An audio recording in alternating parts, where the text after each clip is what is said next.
dutangiranye n'umwana ahangaha wari wikoreye akabasi ku mutwe ndetse kari karimo watermelon, arimo agenda avuga ati watermelon ni amafaranga make. Muri ako kanya hari undi mwana waje mu modoka, ni umwana wo mu bakire, ahita afata za watermelon wa undi yari ari gucuruza ahita azimena hasi. Wa mwana ugagenda aseka cyane, ariko uyu nguyu asigara avuga ati ibi bintu nkoreye ni ibiki, ibi bintu nkoreye ni ibiki. Ahangaha ababyeyi buriya mwana bari mu modoka, uyu mumama ahita avuga ati niki kibaye. Ubwo muri ako kanya akimara kuvuga ati niki kibaye, bahindukiye barebye inyuma babona hari umwana urya uhagaze mu muhanda arimo aragenda atoragura watermelon ze zamenetse. Ahangaha uyu mama arangije ahita agira amatsiko aza kureba ibibaye kuri uno mwana, ariko mu kuza kureba umugabo we yarabanje kubyanga. Uriya mugabo ngo ni uw'ibwami nyine, ngo ni umwami, nawe yari afite amafaranga menshi cyane kandi ari n'umukire cyane. Urabyumva abantu bigondera akamodoka nka kariya ntago ari abantu baba baciriritse. Uyu mwana akomeza atoragura watermelon ze bataye mu muhanda, gusa hari umuntu waba ukiziguze. Uyu nguyu yageze ahangaha aravuga ati Jesus, ati Yesu Kristo. Arangije atavuga ati nibiki bibaye, ahita areba wa mwana we wari uri hano mu modoka inyuma, aravuga ati umva sohoka mu modoka unsange hano inyuma. Ubwo akimara kubimubwira wa mwana rwose yazamuye umutwe ahangaha arareba, atangira guseka kakana k'agakene kari karimo gacuruza zira watermelon. Yaje ahangaha aseka ati ya nabihenuye se ko nabihenuye da. Ubwo muri ako kanya akimara kuva mu modoka yaje ahangaha atangira kugenda aseka, agenda aseka wa mwana. Ndebere ukuntu nyine bamwe na rimwe usanga bo mu bakire babumva bo mu bakina atari abantu, bakaba bumva babahohotera, ariko ntago ariko byagakwiye. Ndetse bidatinze yaje ahangaha asanga kakana ko mu bakene karimo kwicururiza utu watermelon ngo kaze kubona amafaranga kararira, kaze kubona igishoro. Byakanganye katangiye gutora za watermelon. Ubwo bidatinze wa mumama araza aravuga ati umwana byigenze bite, niki kikubayeho?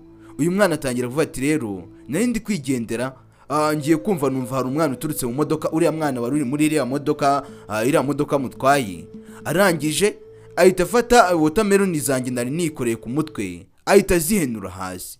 Ngo muri ako kanya wa mugabo nawe yahise ava mu modoka asanga umugore wahangaha ari kwitotomba, aravuga ati se habaye iki, niye mpamvu igutaye kuba uri gusakuza bingana gutyo? Yaravuga ati ntabwo byumvikana, uriya muhungu niwe ubikoze uyu nguyu? Ati cyane rwose niwe ubikoze, afashe watermelon zanjye zihenura hasi. Wa muhungu yaraje aravuga ati aka kana se ni kuri kuvuga mama? Ati mama wawe ibiki, ndebera ibintu mukoreye. Uyu nguyu uzi ko aricyo kimubeshejeho, uzi ko aricyo kimutunze, ariko mama ibyo bintu biraciriritse, nawe ibyo nta mafaranga menshi byagura, si ibintu se bidahenze, hari ibirenze. Uravuga ati ceceka se nyine funga umunwa wawe, nta soni ukanabivuga. Ubwo waba uzi amafaranga bimusaba kugira ngo abyigondere? Waba uzi igihe bimusaba? Uzi aho yakwiye igishoro? Nta soni we ni ukugenda uvuga gusa ngo birahendutse. Uzi igihe bimusaba bura kugira ngo abone amafaranga yo kujya kurangura? Iyo aranguye se wowe buri uzi ubuzima bayemo? Uzi niba ari butari buze kurya iki?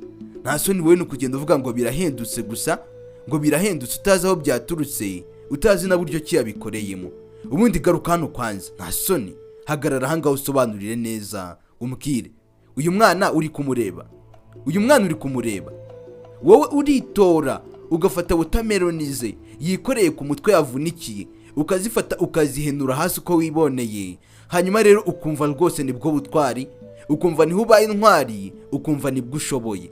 Muri ako kanya umugabo yahise agera avuga ati madame bigenze bite se, ko mbona ahangaha habaye ibintu by'akajagari, muri gutongana cyane, ni ikihe kibazo kidasanzwe cyaba cyabayeho? Uyu mugore arangije aravuga ati yaba ndebera nawe ibyo prince akoreye uno mwana.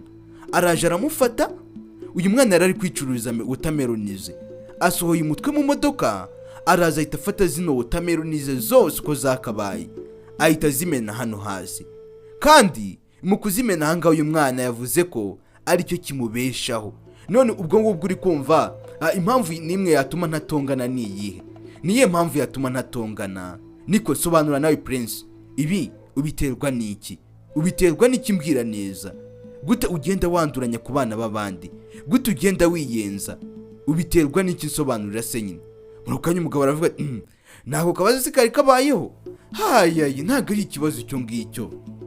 None se umwana wanjye azira kwisanzura, ibyo umwana wanjye yakoze yarimo agerageza kwisanzura, yarimo agerageza nyine kuba yakwirwanaho ngo yisanzure. Umugore ahita akuramo rinete aravuga ati iki, umwana wanjye yari ari kwisanzura kandi agomba gukina n'ibyo abonye byose, erega twe turi abakire.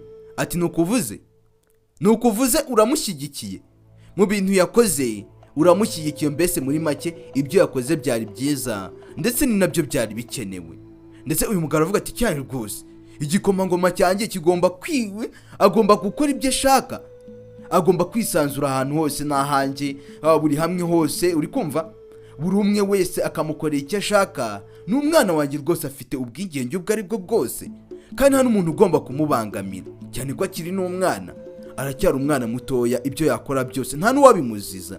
Atobwe se icyo gipeti ndi kubona aho ngaho buriya yamubabariye, yamugiriye impuhwe, buriya iyo amukubita wenda nari gupfa kugenekereza, ariko kubera ko atamukubise akamena ibyo myanda, ubundi iyo myanda yagakwiriye kuribwa n'ingurube, none ari kugenda bigaburira abantu. Umwana wanjye ubwo yamaze kubona ko bibangamye, arangije ahita afata uno mwanzuro wo kubimena. Ahubwo umwana wanjye uri umuntu w'umugabo rwose. Ati sibyo? Ati yego rwose papa, ati uri umuntu w'umugabo. Uyu mugore aravuga ati ntabwo uri kureba ibintu ukoze. Ati ntabyo, umwana wacu turabura kumushyigikira ngo tuvuge ko yakoze ibintu byiza, tuvuge ko ibintu rwose yakoze ari byo. Uyu mugore aravuga ati ibintu uri kwigisha uno mwana ari mutoya, nagira ngo nkubwire ko nzaba nkihari mu bukuru bwe, igihe azaba yarakuze nzaba nkihari, kandi nanone mfite amaso abiri yo kugira ngo nzarebe igihe uzaba uri kwicuza ibi bintu byose uri kumutoza. Njyewe nkugiriye inama, nubwo mujye muvuga ngo nta nama y'umugore, ariko njye ndayikugiriye. Igihe azaba yarakuze uwo mwana uri gukuza mw'ubu buryo, umwigisha iyi mico, uzaba ureba ibyo azagukorera. Arahohotera abandi bana ngo ni ubwisanzure, yagiye akajya mu kibuga se akajya gukina umupira cyangwa se mu kimwe, akagenda akajya gukora siporo agaterura ibyuma niba ashaka kwisanzura. Uyu aravuga ati rega ntacyo wabihinduraho, uyu ni umwana muto, ndebera ikintu cy'ikigabo gifite imyaka nka 15 ngo ni umwana muto kwera, ndebere nawe. Uyu mugabo aravuga ati tugomba kumuha ubwigenge bwe rwose, akisanzura akidagadura, so agakina n'inshuti, abashaka kubangamira akanababangamira, cyane ko njye mfite byose, njye ndi umwami. Uri kumva, umwana wanjye nta kintu agomba kubura, kandi aba bose aba bagomba kumucira bugufi bakagenda bamwunamiye nk'umwana w'umwami n'igikomangoma. Rero kubw'iyo mpamvu mwana wanjye ujye ukora ibikurimo, ujye ukora ibyo ushaka, sibyo? Niba wumva hari umuntu ukubangamiye ukora icyo ushaka, wamukubita, wamutera imigeri, wagira gute, mwana wanjye nta kibazo rwose ndagushyigikiye. Ndetse wa mwana atangira guhema no mugore. Ubwo bidatinze n'umugore aravuga ati ese ibi ni ibiki? Wa mwana yahise afata noneho za utamera n'izindi zaje zisigaye, atangira kuzinyabagiza, agenda nazikandagiraho. Papa we n'ubundi yamushyigikiye, papa yavuze aba yavuze, nta muntu n'umwe ugomba kwitambika. Uyu aravuga ati mwana wanjye genda ujye mu modoka ndaje mpagusanga, ahubwo ugiye mu modoka ndaje. Ati nibyo nakubwiraga rero, uriya mwana tugomba kumureka, aracyari mutoya akisanzura. Uriya rega iyo umwana umuretse akisanzura agakura neza akora ibyo ashaka, bimutera nyine nawe kuzakura, yamara kugera hejuru akazaba ari umuntu w'umuvumbuzi, ugasanga ibintu byose bidukikije yamaze kubimenya akiri muto. Ariko se nitwamubangamira tugatangira kuvuga ati wa mwana we wakubaganye wagize gute, ibyo nta kigenda. Ubigikenewe muri aka kanya rwose, ibyo umwana wanjye yakoze nibyo ndabishyigikiye kandi azanakomeza. Hanyuma nawe urushati are mubone urenga wavuye aha ngaha, tumuka agenda afata ibyo ngibyo ufata, ugenda nta n'isoni ufite kubura iruhande rwacu, ubundi nta nubwo ufite wowe. Uyu mugore avuga ati mureke akora ibyo ashaka, kubera yuko niwe wagakwiriye kuba urugero rwiza rw'abaturage uyoboye, ariko bisa nk'aho ari wowe ahubwo ubahohotera. Tekereza muri sosiyete agiye kujyamo, abaturage ntiyababwira ibyamubayeho, uri kumva bari buze kubifata gute? Nawe nsobanurira umbwire. Baraza ati ya ibyo bintu rero uri kwizereramo burangewe biranangora cyane, ntago njya ashobora kubyizereramo, kubera yuko abaturage n'ubundi iteka bafata umuntu uko bashaka. Ukumva bakamufata uko bashaka, nose uri nababwiriza uko bamfata kurusha uko nabwira umwana wanjye ngo ukora iki ngiki. Umwana wanjye nagira ubwigenge yisanzure, ibintu byose turafite, imodoka nashaka afate iriya modoka agenda amena ikirahure cyayo nashyiramo ikindi, ariko ubwo n'ubuvumbuzi ari buze kuba ari gukora. Ati rero genda bihora, atumva ntago nemeranywa nawe, genda ngewe ndasigara aha ngaha. Kandi nanone ikintu ugomba kumenya, mu gihe uriya mwana wawe ukiri kumutoza nka biriya bintu, ukiri kumwigisha gukura muri buriya buryo, nagira nkubwire ko ibyo bintu ntabwo bizigera biguhira na rimwe. Wa mwana nawe yafashe urugendo arigendera, wa wundi wari uri kwicururiza watermelon n'ubundi yari amaze kubona ko nta kintu na kimwe bari buze kumufasha. Uyaravuga ati ariko waje tukagenda, ati ijyane, ntabwo nshobora kuba nagendana nawe, jyana n'umwana wawe, jyana n'umwana wawe rwose, maze kubona ko ntashobokana namwe. Uyu mugabo aravuga ati okay, nta kibazo, genda rwose, nta kibazo, reka twigendere, ubwo uraza kuba uhadusanga, ntari bi rwose, genda, ahubwo washatse kugenda n'amaguru wenda wabona utanahirutse na siporo, ati ariko niwabikenera uradusanga hari imbere, cyangwa se mu kimwe niwagenda ubwo ugatinda, ubwo ufite aho uri buze gutaha, ndetse n'igihe uri buze gutahira ufite n'uri buze kugutahana. Wa mumama yahise agenda yirukanka, yanga gusiga uriya mwana iheru, yagiye yirukanka avuga ati please umva, uretse mwana, uretse buhagazeho gatoya. Wa mwana yahise ahagarara. Wibuke watermelon ze zose bazitaye hasi, zagiyeho imyanda, sinzi ko hari n'umuntu wazigura, aramutse anaziguza akabisanga, ubwo urabyumva umwana bishobora kuba byamuviramo no gukubitwa, cyangwa se mu kimwe urabizi umuntu ucuruza ibintu bitujuje karite, urabizi nyine banamuvuna. Uravuga ati nose ntacyo nabitinzeho rwose, ntabwo nigeze mbitindaho, byaba byiza mwigendenge, nta kibazo mfite. Uyu mumama aravuga ati umva humura, ubu muri aka kanya nje kugusaba imbabazi mu mwanya w'uriya mwana, ndetse mu mwanya w'uriya mupapa nawe, bose nje kubagusabira imbabazi. Ati rero nagira ngo rwose utubabarire, biriya bintu byabaye kubw'impanuka, kandi nanone uriya mwana ni kuri ameze rwose, ntubitindeho.